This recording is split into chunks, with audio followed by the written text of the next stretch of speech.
Bonjour à tous, bienvenue aujourd'hui pour un cours sur la lunette astronomique. Alors la lunette astronomique est constituée de lentilles convergentes. Qu'est-ce qu'une lentille convergente? Une lentille convergente, c'est un bloc transparent en verre ou en plastique qui va être plus épais au centre qu'au bord, comme par exemple dans cette image. Vous voyez qu'au centre, la lentille est plus épaisse qu'au bord. Il s'agira d'une lentille convergente. Alors bien évidemment, nous n'allons pas dessiner des lentilles convergentes comme ceci, mais nous allons les représenter par ce symbole. Donc dès que vous voyez ce symbole, il s'agira d'une lentille convergente. Alors la lentille convergente, on va l'étudier dans sa globalité. Il va y avoir la lentille, qui est représentée donc par ce symbole, le centre de la lentille, O, qu'on appelle aussi le centre optique. Sur le centre optique, perpendiculairement, passe une droite qu'on appelle l'axe optique. Et sur cet axe optique, deux points très importants. Le premier, F majuscule, qu'on appelle le foyer objet. Le second, F' majuscule, qu'on appelle le foyer image. Et la distance entre O et F est la même que la distance entre O et F'. On l'appelle F' minuscule, la distance focale. Chaque lentille va avoir une distance focale qui lui est propre et qui permet de la caractériser. Alors le but de tout ça, c'est de savoir comment tracer les rayons pour obtenir l'image d'un objet. Comment fait-on? Lorsque nous avons un objet AB et nous souhaitons obtenir l'image A'B', il faut savoir que le point B, il émet des rayons lumineux vraiment de partout. Mais il y a trois rayons lumineux qui nous intéressaient plus que d'autres. Premier rayon, c'est les rayons incidents passant par le centre de la lentille. Et bien ces rayons-là, si j'ai l'objet AB et que B envoie un rayon au centre de la lentille, que va-t-il se passer? Eh bien pas grand-chose. Le rayon va poursuivre sa route comme s'il n'y avait pas de lentille. Les rayons incidents par le centre ne sont pas déviés. Quels sont ces deux autres rayons intéressants? Les rayons qui sont parallèles à l'axe. Et bien quand ils vont toucher la lentille, ils vont ressortir en passant par le foyer image. On a un rayon qui est issu de B, qui est parallèle à l'axe optique. Lorsqu'il touche la lentille, que lui arrive-t-il? Eh bien, il va passer par le foyer. Nous remarquons donc que ces deux rayons, une fois issus de la lentille, se croisent à un endroit. Troisième rayon intéressant, c'est un rayon issu de B, mais qui cette fois-ci passe par le foyer objet. Il passe par le foyer objet. Lorsqu'il touche la lentille, comment ressort-il? Effectivement, il ressort parallèle à l'axe. Les trois rayons se rejoignent en un même point, c'est le point image B'. Alors, les trois rayons ne sont pas nécessaires à la construction de l'image, deux rayons seulement peuvent suffire. Voilà pour les rappels sur la lentille. La lunette astronomique maintenant. Une lunette astronomique, ça ressemble à ça. Des tubes avec deux lentilles, un objectif et un oculaire. Lorsque nous allons regarder ces objets qui nous sont lointains, on va considérer qu'ils sont à l'infini. Et ça implique plusieurs choses, notamment qu'un objet qui est à l'infini va émettre des rayons qui sont tous parallèles entre eux. Reprenons sur les deux lentilles qui constituent la lunette astronomique, l'objectif et l'oculaire. L'objectif, c'est une lentille convergente, possédant une grande distance focale. C'est celle qui est dirigée vers l'astre à regarder. Il va former une image intermédiaire. Et son image, elle va servir d'objet pour l'autre lentille, à savoir l'oculaire. L'oculaire, c'est une lentille convergente qui va posséder au contraire une petite distance focale, quelques millimètres à quelques centimètres. Comment je vais construire l'image d'un objet situé à l'infini? Alors on a plusieurs cas. Cas 1, le foyer objet, on le voit sur le schéma. Comment est-ce qu'on va faire? Eh bien, il faut suivre la méthode suivante. Je vais tracer un rayon parallèle au premier rayon, connu, qui passe par le centre O. Alors, pourquoi j'ai le droit de tracer un rayon parallèle?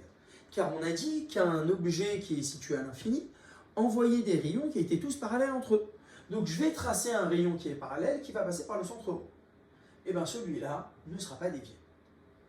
Donc, j'ai un rayon ici. Je prends un rayon qui passe par le centre O. Il n'est pas dévié. Je prends mon deuxième rayon qui est parallèle, mais qui passe par le foyer. Ce rayon qui passe par le foyer, lorsqu'il arrive sur la lentille, il ressort parallèlement à l'axe. Et bien l'intersection des deux va me donner mon image intermédiaire. L'image est l'intersection de ces rayons. L'image, si on remarque bien, elle se forme sur le plan focal sur F'1. C'est normal parce qu'un objet qui provient de l'infini va donner une image qui sera sur le plan focal. Et donc grâce à ça, on peut passer au cas numéro 2. Quand on n'a pas le foyer, objet, sur le schéma, comment est-ce qu'on va faire? Eh bien on va suivre la méthode suivante.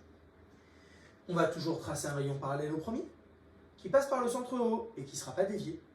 Et alors? Eh bien le point B1, il va être à l'intersection de ce rayon et le plan focal. Je m'explique. On a un rayon qui passe par O1, on avait notre premier rayon, on fait le parallèle qui passe par O1, je vais jusqu'à la deuxième lentille, sans avancer. Et je dis que, comme ce rayon-là, il provient de l'infini, alors automatiquement, son image sera sur le plan focal, sur le plan contenant F'1.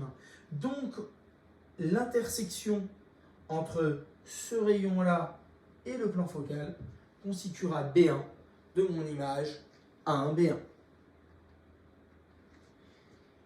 L'autre rayon, parallèle au premier, il va être dévié vers le point B1, à savoir ce rayon-là.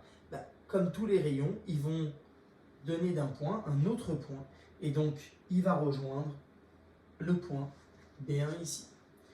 L'objectif, la lentille dirigée vers l'astre à étudier, et l'oculaire, celle dans laquelle on va mettre nos yeux.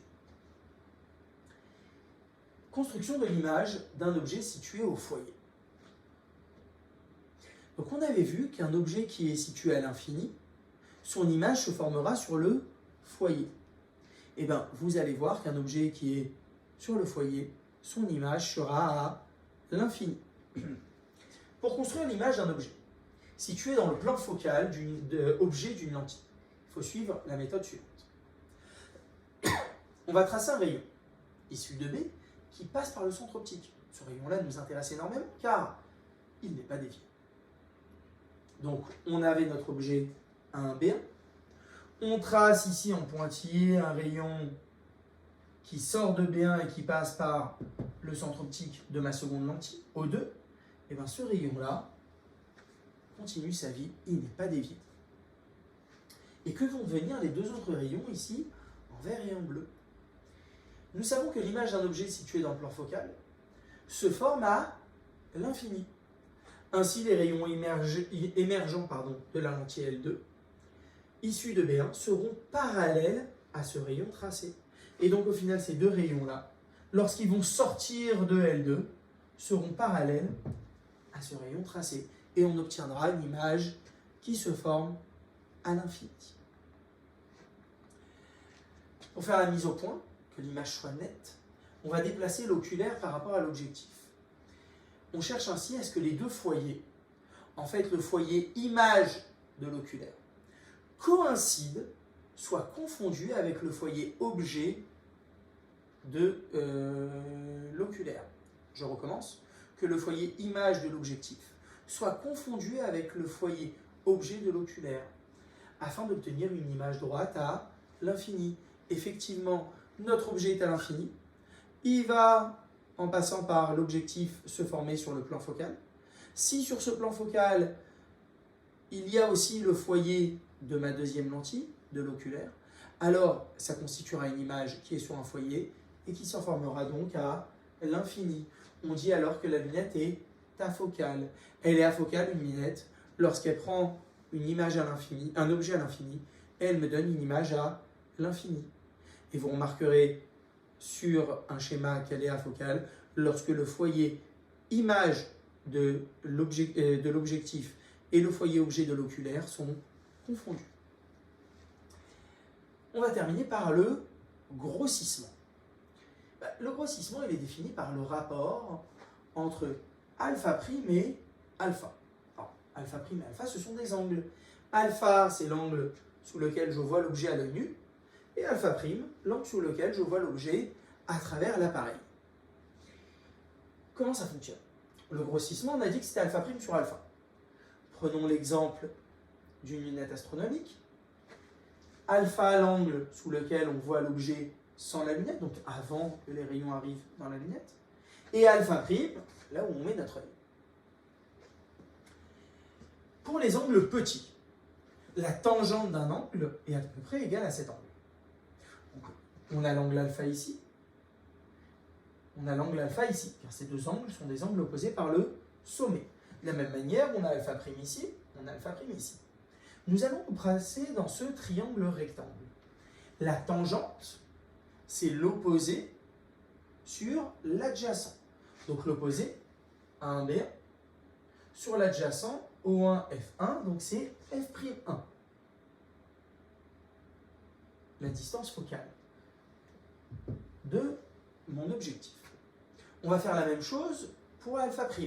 Tangente alpha', ça égale alpha'. Alors, tangente, on va se mettre dans ce triangle rectangle-là. C'est l'opposé, donc A1, B1, sur O2, F2, donc F'2. Et étant donné que j'ai, c'est alpha' sur alpha, donc on va faire alpha' sur alpha, donc A1, B1 sur F'2, sur A1, B1 sur F'1. Donc ça me donne A1, B1 sur F'2, et comme on divise par une fraction, on multiplie par son inverse, fois F'1 sur A1, B1. A1, B1 et 1, B1, on peut les éliminer, et donc il me restera que G est égal à F'1 sur F'2. Voilà tout ce qu'il fallait savoir sur la lunette astronomique. J'espère que ce cours vous aura plu. Je vous invite à aller sur mon site vectorbac.fr dans lequel vous allez trouver des annales, sujets corrigés, classés par thème, classés par année, et aussi d'autres exercices pour d'autres classes, de la 3e à la terminale. Je vous souhaite à tous une bonne journée. N'hésitez pas à vous abonner sur notre chaîne vectorbac.fr et je vous dis à tous à bientôt. Au revoir.